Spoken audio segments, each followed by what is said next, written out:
Buongiorno, i titoli. A Catania, assalto in pieno centro a un gioielliere ferito da un colpo di pistola in via Leopardi e caccia ai 2 rapinatori fuggiti con il bottino. Armato di pistola modificata, tenta di rapinare un portavalori fermo davanti all'ufficio postale di Aci Sant'Antonio. Siamo nel catanese, fermato dai carabinieri che passavano in quel momento. A Siracusa, dopo diversi colpi portati a segno negli ultimi mesi, la polizia azzera la banda dell'escavatore, trovato anche il covo dove venivano progettati i furti. A Catania il caso della piccola Gloria, la neonata morta poche ore dopo il parto. L'ospedale Garibaldi Nesima, 6 i medici indagati. La siccità accende la tensione in Sicilia. Stamattina proteste e occupazione del potabilizzatore di Troina. La guerra dell'acqua sembra appena iniziata. Giovani chef europei in competizione a Catania al Monastero dei Benedettini. La Spagna porta a casa il primo posto del concorso che promuove la tradizione e l'innovazione gastronomica. Calcio, Serie C alle 17:30, Catania Cavese, Toscano recupera 4 giocatori e prova a dare concretezza al cammino della sua squadra.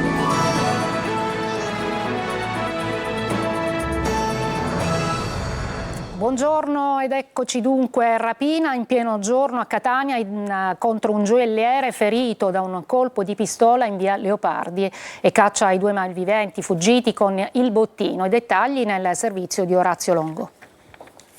In pieno centro, sotto Natale, con le luminarie già montate per le feste, in pieno giorno. Un rapinatore solitario, forse, o forse un rapinatore con un complice o con qualcuno che lo aspetta più lontano. È tutto da ricostruire, ci sono indagini attualmente in corso, stretto riservo, comprensibilmente, delle forze dell'ordine. Quello che è successo. È metà mattinata a Catania, in via Giacomo Leopardi, zona buona della città, zona in, zona di negozi e di tante attività commerciali. Invece la festa dovrà ancora aspettare. C'è un uomo con uno zainetto che cammina lungo il marciapiede. In quello zainetto ci sarebbero valori, forse gioielli, forse si sta dirigendo verso una gioielleria poco più in là, quando un altro uomo, o forse 2, lo fermano, lo intercettano, in qualche modo lo agganciano. Hanno poco di amichevole, sono rapinatori. Sanno che quell'uomo porta valori, gli intimano di consegnare lo zainetto, l'uomo si rifiuta, reagisce. Si sentono degli spari, diversi colpi, 1, forse 2, colpiscono l'uomo a una gamba sotto il ginocchio, cade a terra. Il rapinatore, e chissà forse pure il complice, fuggono a piedi, lasciando sul marciapiede i bossoli sparati e forse una bandana. Nel frattempo arriva l'ambulanza, arrivano le volanti e la squadra mobile. L'uomo ferito viene trasportato in ospedale al Cannizzaro. Gli inquirenti indagano e sentono tutti quelli che avrebbero potuto vedere qualcosa, compreso il malcapitato. Armato di pistola modificata, tenta l'assalto di rapinare un portavalori fermo davanti all'ufficio postale di Aci Sant'Antonio. Siamo nel catanese. L'uomo è stato comunque fermato perché in quel momento passavano i carabinieri. Simona Mazzone. Rapinatore sfortunato il 27enne incensurato di origine rumena, da anni residente ad Aci Sant'Antonio, che questa mattina intorno alle 8, armato di pistola a salve modificata, procurata clandestinamente, era intenzionato a portare via gli oltre 2 milioni di euro in contanti a un portavalori davanti a questo ufficio postale di via Einaudi ad Aci Sant'Antonio. Mentre tentava il colpo puntando l'arma sul viso dell'agente, che nel frattempo era intento ad occuparsi dello scarico del denaro, è passata proprio una pattuglia dei carabinieri in servizio che lo ha subito bloccato e arrestato.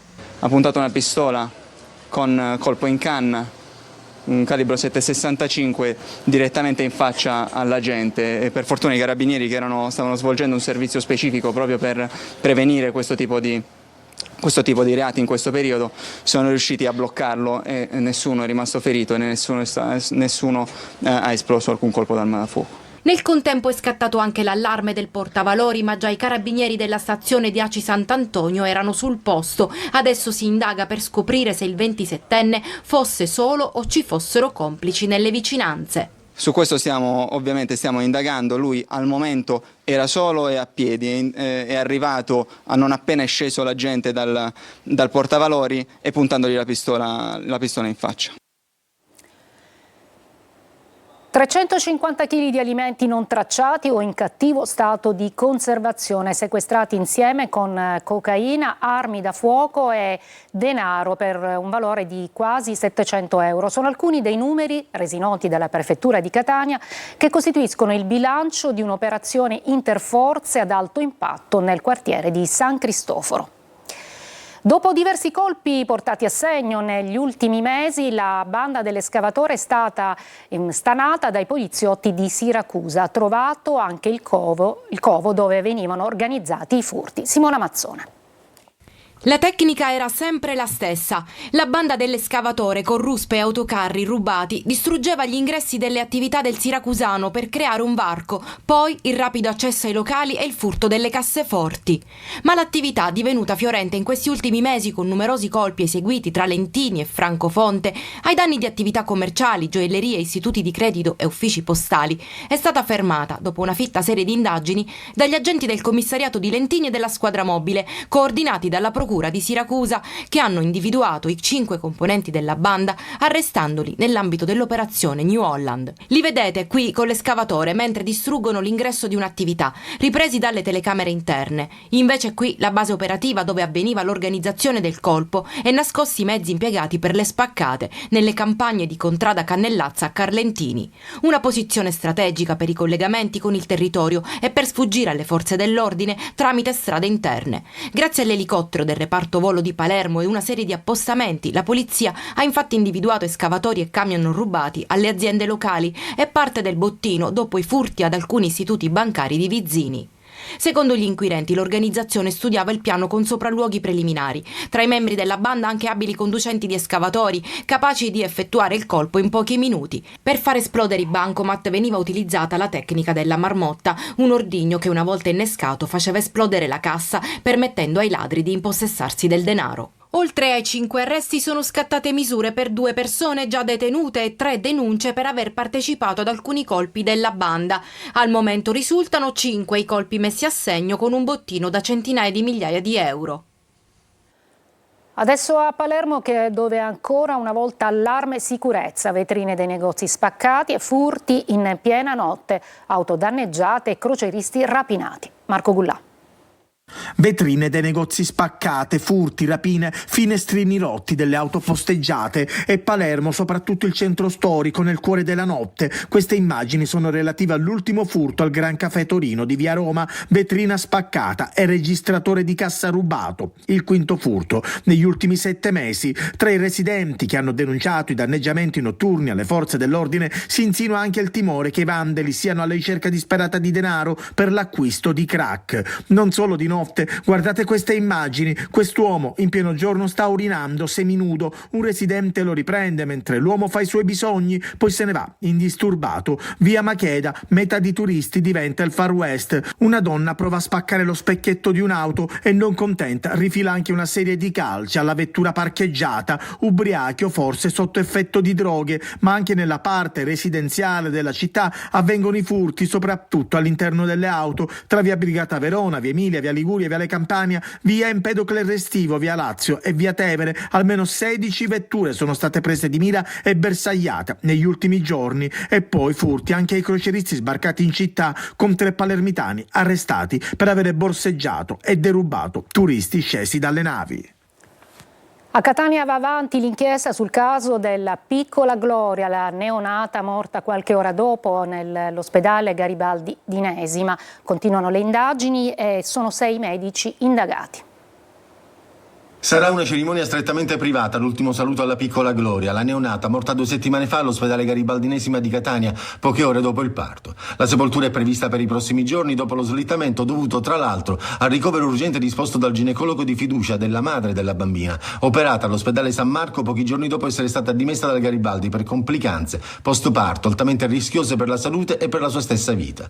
La donna, ora fuori pericolo, potrebbe essere dimessa nelle prossime ore, ma per la legale della famiglia quello che è successo alla paziente sarebbe un'ennesima dimostrazione che qualcosa in quel fatidico 14 novembre non avrebbe funzionato a dovere e si aspetta che possa essere aperta un'indagine anche su questo. Un fascicolo è stato invece già aperto ed è quello che vuole cercare di dare risposte alla morte della piccola Gloria. Come e perché? 6 tra medici e sanitari sono indagati per omicidio colposo e responsabilità colposa in ambito sanitario. Documentalmente non ci possiamo sbilanciare, ha detto l'avvocato Amato a conclusione dell'autopsia sul corpicino della piccola. Aspettiamo i risultati dell'anatomopatologo che sarà nominato entro il 6 dicembre. Parole che non nascondono però timori più gravi, legati all'ipotesi da verificare di una serie di errori che potrebbe essere alla base della morte della bambina. Adesso ci occupiamo della siccità e la gestione delle risorse idriche che accendono la tensione in Sicilia. Stamattina c'è stata una protesta ma anche un'occupazione del potabilizzatore a Troina e intanto quindi la guerra dell'acqua sembra appena iniziata. GR Italia.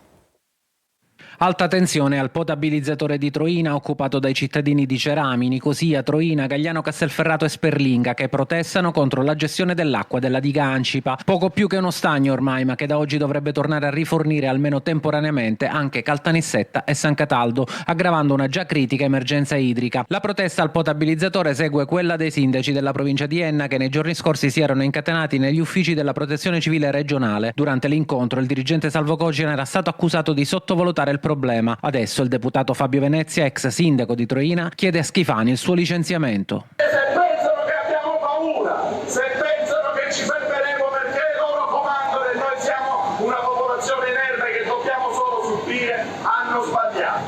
Io chiedo da parlamentare regionale al presidente Schifani di rimuovere immediatamente questo personaggio napoleonico. La situazione rimane complessa e i nuovi pozzi per Caltanissetta avrebbero dovuto alleviare la pressione sulla diga Ancipa, ma le condotte fatiscenti hanno causato ingenti perdite d'acqua, un danno che Siciliacque sta provando a riparare. Attuando comunque il distacco, la portata d'acqua si sarebbe sensibilmente ridotta fino a 20 litri al secondo, troppo poco per Caltanissetta e San Cataldo che in questo modo andrebbero a una turnazione di circa 12 giorni. Per questo la cabina di regia regionale ha deciso di mantenere il collegamento con l'Ancipa per altri 3 giorni. Tuttavia questa decisione mette in grave difficoltà i comuni dipendenti esclusivamente dalla diga. Troina, Nicosia e gli altri centri rischiano di esaurire le scorte d'acqua entro pochi giorni con poche alternative di approvvigionamento. Noi non ci fermeremo perché sappiamo che siamo dalla parte giusta, sappiamo che siamo dalla parte dei cittadini, sappiamo che siamo dalla parte dei diritti. La crisi purtroppo sembra destinata a peggiorare, soprattutto per i comuni montani più difficili da servire con le autobotti. La guerra dell'acqua in Sicilia è appena iniziata. Una breve pausa e poi ci saranno i giovani chef europei in competizione a Catania.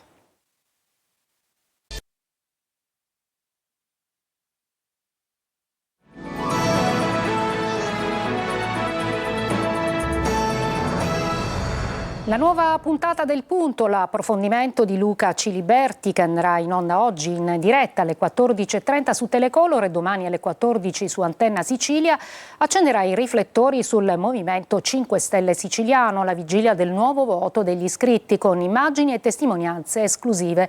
Tra gli ospiti Giancarlo Cancelleri, ex viceministro ai trasporti, Nuccio Di Paola, coordinatore regionale del Movimento 5 Stelle, e Livio Gigliuto, presidente dell'Istituto Piepoli.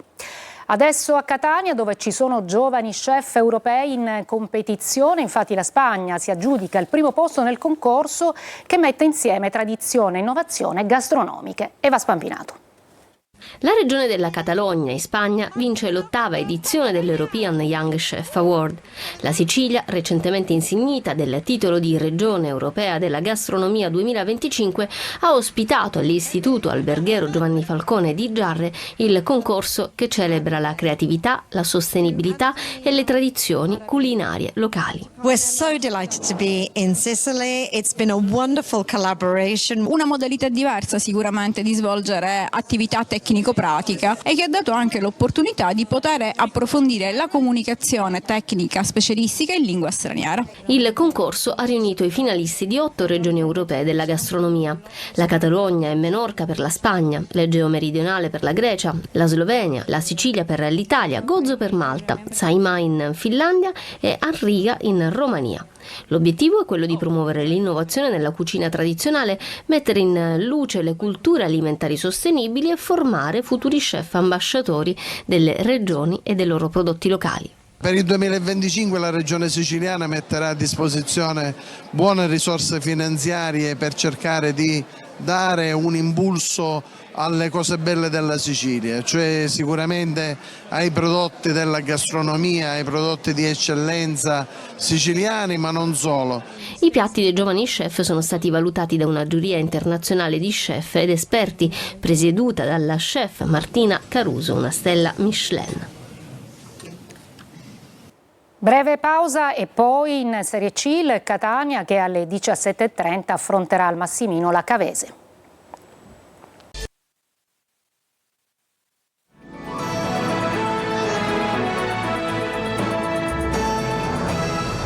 Eccoci al calcio, Catania in campo nel pomeriggio contro la Cavese al Massimino. Toscano recupera 4 giocatori, ma nell'11 titolare potrebbero essere solo 2 le novità. Obiettivo è quello di dare continuità. Francesco Triolo. Il momento di dare concretezza al proprio cammino. Il Catania affronta la Cavese con 2 obiettivi: dimenticare l'eliminazione da detentore in Coppa Italia e dare continuità ai risultati ottenuti nelle ultime 2 gare di campionato. Da qui alla sosta devi cercare di fare più punti possibile, cercare di scalare più posizioni in classifica possibile. Questo è il nostro obiettivo. Poi alla fine partiamo da un presupposto, dai punti fatti l'anno scorso, non dalla finale Coppa Italia. Detto dell'aspetto mentale su cui ha lavorato il tecnico, dovrà essere il campo a parlare. Per fortuna contro i campani Toscano potrà contare su 4 rientri in gruppo: Guglielmotti, Sturaro, De Rose e Gherardi, mentre Lunetta avrà ancora bisogno di qualche giorno di riposo. In porta, annunciato il tecnico, gioca Peters e non è un Catania al completo, ma questo è ben noto a tutti. Nell'11 titolare potrebbe esserci al massimo 2 novità rispetto a quello schierato ad Avellino. Se rientrerà Guglielmotti, Anastasio verrà confermato come braccetto difensivo con Raimo sulla fascia opposta a centrocampo. Nel caso in cui giocasse Gherardi nel terzetto arretrato, gli esterni centrocampo saranno Anastasio a sinistra ed uno tra Raimo e lo stesso Guglielmotti a destra. Attenzione alla Cavese, 3 vittorie nelle ultime 5 gare, ma anche 2 sconfitte consecutive in trasferta. I campani hanno alternato il 3-5-2 e il 4-3-3, anche se ultimamente preferiscono giocare a 3 dietro. L'importante sarà soprattutto l'atteggiamento dei rossazzurri. Calcio ed inizia alle 17:30 e su Telecolor dalle 17 3 ore live con diretta stadio, collegamenti dal Massimino, analisi del match, le interviste post partita in anteprima ed i vostri commenti via WhatsApp al numero 342 77 12 855. È tutto, io mi fermo qui, grazie per l'ascolto e buon fine settimana.